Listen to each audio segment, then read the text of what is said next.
Well, hello. This is Joanna Clark of Blissful Baby Sleep Coaching. I'm here with Get Your Life Back. It starts with sleep. So today I had the great privilege to talk to a phenomenal physician, Dr. Alana Kennedy Nasser. She's a concierge pediatrician in Houston, Texas, and she is great about calling in experts to talk to her patient population about all the things that are important, all the questions she's getting all the time from patients that she wants to go deeper on those subjects with. And so this is my second conversation with her. The first one was on back to sleep and back to school, back to sleep. And today we had a conversation about newborns. And so what I thought I'd do today in my Facebook Live is to kind of continue the conversation about newborn sleep and the things that moms are thinking about and talking about and asking me questions about newborn sleep. Just to give you guys some extra support around this very delicate phase in your child's life. All right, so let me also preface, those of you that are just joining me for the first time, I'm Joanna Clark of Blissful Baby Sleep Coaching. I do not believe in cry it out. So I want to be really clear from the onset that everything I'm going to be discussing with you today is based on sleep science, behavioral science, and attachment theory. And I really pride myself on being a place where you can come for accurate and reliable information on all things sleep for the pediatric population. So today, as I promised, I'm going to talk a little bit about newborn sleep.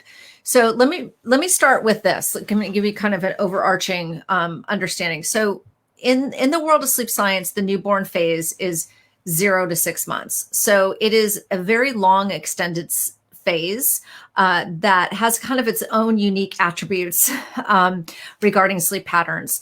And this can be a source of confusion and exhaustion for parents because newborn sleep is by its nature extremely unreliable, unpredictable, incoherent. And that is why parenting a newborn can be so hard. And one of the main reasons why that is true is because the two hormones that regulate sleep, one is melatonin, which is your drowsy hormone, and the other is cortisol, which is your wakefulness hormone. Those two hormones are physiologically attempting to regulate and balance during that 0 to 6 month newborn phase. And because of that, that creates erratic sleep cycles. And so what's so important to understand if you have a newborn is that when you're seeking out information to have an accurate understanding of what is possible for your baby, in the newborn phase, you have to be looking at the specific number of weeks of the age of the child that you're looking for. So for example, what a 4-week-old baby does is very different from a 16-week-old baby, which is very different from an 8-month-old baby.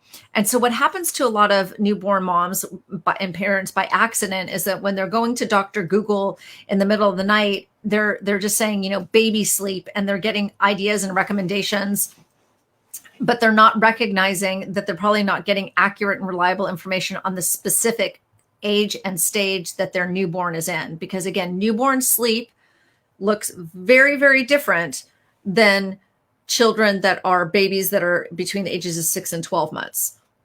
So those of you that are out there that are like, I've been doing research and following guidelines, and I didn't know that. I encourage you to step back away from that, information, and try to go to the sources that are specifically on the age and stage of your child. So for example, with a newborn, in the first 0 to 4 weeks of life, you often hear that being called the 4th trimester.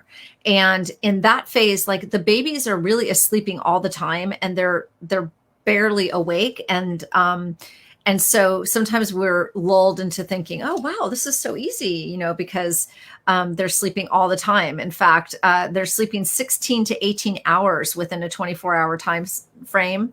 And they're typically taking, anywhere between 4 and 6 naps a day.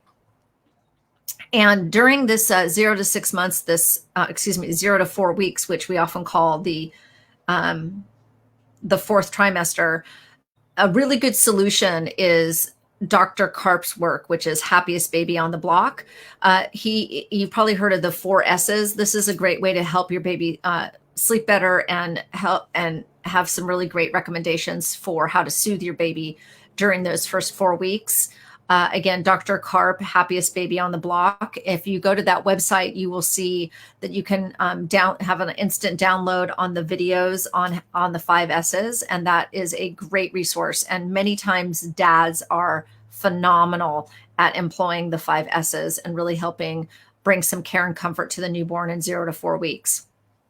Then kind of the second stage that happens is newborns between 5 and 8 weeks. Okay, this is when they're starting to wake up a little bit more. This is where some of that variability starts coming in because of that hormone regulation issue I mentioned earlier. And so, for example, they will sleep 15.5 to 17 hours within a 24-hour period. And they are, again, taking anywhere between 3 and 6 naps. And they are typically taking around 6 to 7 hours of daytime sleep spread between those, 3 to 6 naps. So what that might look like is from the time your child wakes up to the time they're, having their last bedtime feed, that could be anywhere between an 11-hour and like a 13 or 14-hour day. And in that context of that daytime shift, that's the way you kind of want to look at your child's life. Like, what's my child's daytime shift? What's my child's nighttime shift? So when you look at the daytime shift, you want to be kind of thinking to yourself, okay, I know this child probably will take anywhere between 3 and 6 naps. And as long as I reach approximately 6 to 7 hours of daytime sleep in between all the different naps that might happen in that daytime shift, then I have done a good job as a mother. Because in the newborn phase, it's very difficult to have any kind of predictability around how long each nap will be. Some naps are 20 minutes, sometimes they're 45, sometimes they're 2 hours. And so you might have a beautiful day of naps where everything worked out really well. And so you try to emulate that the next day, and then it totally looks different. And you're thinking, oh, I must have done something wrong. I did something wrong. No, you didn't do anything wrong. This is just what the nature of newborn sleep is. That's why I give you a better frame of mind on how to manage your day or manage the expectations of how your day is going. If you, for example, if you have this child that's between 5 and 8 weeks of age, you want to just be having in your mind, I would like to fill the sleep tank of 6 to 7 hours of daytime sleep for this child spread between 3 and 6 naps. And then that way you don't feel stressed out about how long each nap was. You're just kind of aiming to keep building the naps as you go throughout the day, so that your child is going to sleep at the onset of sleep with a full sleep tank. Okay. So I'm hoping that gives you a little bit of more guidance. So now I'm going to go into kind of what the third month looks like, which is between 9 and 12 9 and 12 weeks of age. Typically in the 24-hour cycle, they're sleeping 15 to 16 hours. They can sometimes sleep 10 hours at night, but not interrupted, obviously with still feed. And they're doing about 5 hours of daytime sleep spread between 3 and 4 naps. Okay, so now you're starting to see a little bit more regularity about, okay, they're doing 3 to 4 naps. I want to fill the sleep tank up to as close to 5 hours of daytime sleep in between those 3 and 4 naps. And this is when your child is going to start doing some smiling and some other really fun things. So when they're awake, it's really fun to interact with them. And in fact, I know I'm giving you guys a lot of facts and figures, and you might not be able to keep track of this. So what I've prepared is a really amazing kind of instant download for you that gives you all of these guidelines with how much sleep newborns are getting kind of at each 4-week interval. And then I've also included additional information on what happens, what you might expect to see after 6 months. So I'm going to post that in the chat right now, because I encourage any of you that have a newborn right now. It's really amazing to get these, to have them up around where your caregivers can all see what they're aiming for each day and what in each night, so that they don't feel so insecure about if they're doing good enough, right? Because as a newborn mom, everything you're doing is new. Everything you're doing is new. And so it's really scary and intimidating and nerve-wracking. And so at least this is a reliable resource for you to refer back to just know if you're how to set your goals and be on track. So by the time they're 4 and 5 months of age, what they're doing is they're sleeping 14 to 15 hours within a 24-hour period.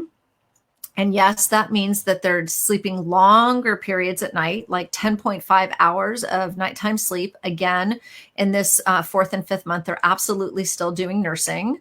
And so for some families, they're doing something as many as 3 or 4 nursings a night. For other families, they've been actively weaning down, and maybe they're down to 1 or 2 nursings. It's all possible. It just requires some planning and preparation to kind of meet whatever goals you have. And again, for daytime naps, they are typically doing 3 naps a day, and they're getting as close to 4 to 5 hours of daytime sleep spread between those 3 naps. And also in this 4 to 5 month zone is, of course, the dreaded, regression, 4 to 5 months sleep regression, which is caused by the rolling milestone. So I want you all to know that in the first 20 months of life, babies go through 10 significant cognitive and physical milestones. And every single time they have a milestone, there is likely to be big, giant sleep regressions. So if you've been one of those lucky moms where things have been going really well up until that rolling milestone, and then things appear to fall apart, I don't want you to be dismayed and feel like you're doomed to not have a good sleeper. It's probably the milestone that's wreaking havoc on the routines that you've already established. And when they move through that milestone, they will do better.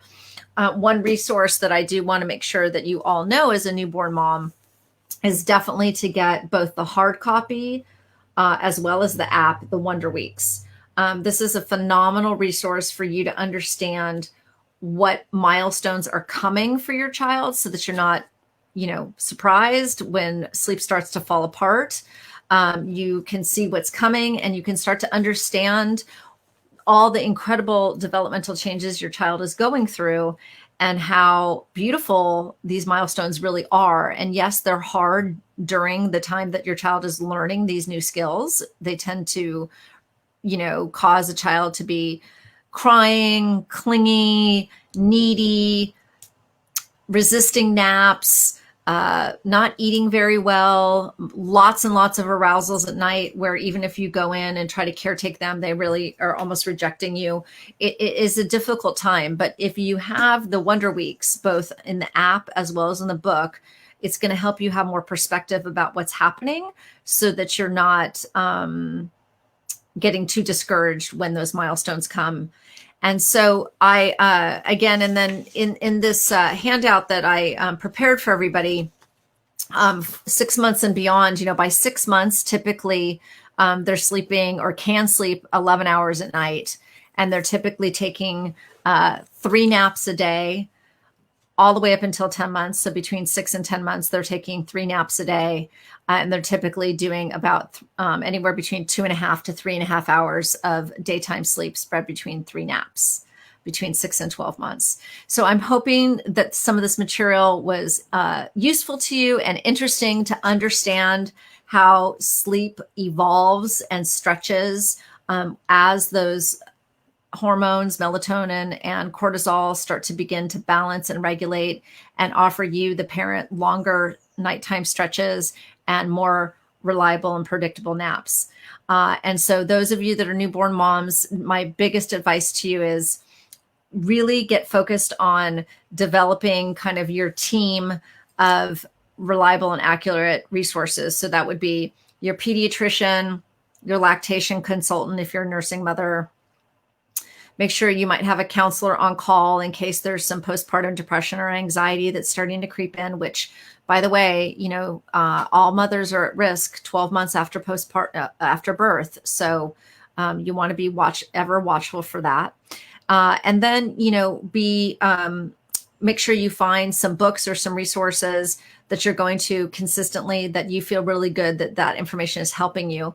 In the newborn phase, if you're bouncing around to too many different resources and you're like, let me try this today and let me try this tomorrow, and my friend Jane told me this, and I looked on this Facebook group and they told me that, that's going to create a lot of confusion for you. And confusion tends to lead to self-doubt. And self-doubt tends to lead to anxiety. And all the families that I work with, that I don't want that to be your reality. I want your reality to be clarity and confidence and ease. That's really what I'm all about. So I strive to be an accurate and reliable resource for all things sleep.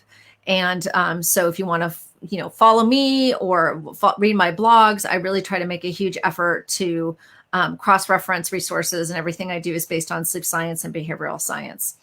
And again, if you are exhausted and you need help, please, as a newborn mom, get used to asking for help. It's okay to ask for help.